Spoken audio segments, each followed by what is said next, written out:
E aí, rapaziada, beleza? Ó, aqui eu tô com um amortecedor de Logan Sandero. Ele é 2014 em diante, se eu não estiver enganado. Já é aquele com a frente nova. O amortecedor, ele tá acontecendo muito isso daqui, ó, folga de haste. Só dá pra você saber se você desmontar. Ó, ó o barulho. Ó a folga na haste, ó.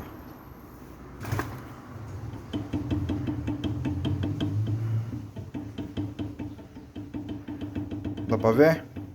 E ó o barulho. Isso aqui no carro fica um barulho ensurdecedor, bate bastante. O amortecedor, ó, sobe de uma vez, tá vendo?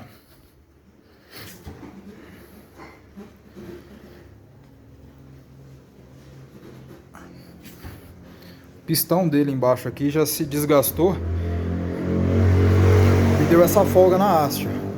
A folga que ele dá aqui não é aqui em cima, no castelinho, é dentro dele, aqui embaixo. Ó a folga. E fica fazendo esse barulho. Então, meu, o amortecedor, ó, tá vendo? Ele não tá vazando óleo, ó.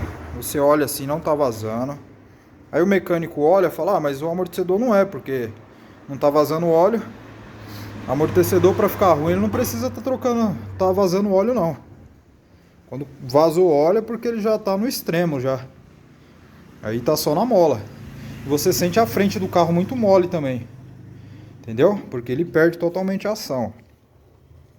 Ó, vou soltar ele, ó. Soltou, tá vendo? Então o problema dele é interno, ó. Amortecedor Renault, ó.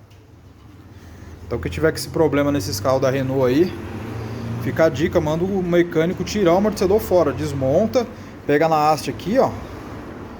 E aí ele vai ver. Deu folga na haste, já era, troca, é só outra.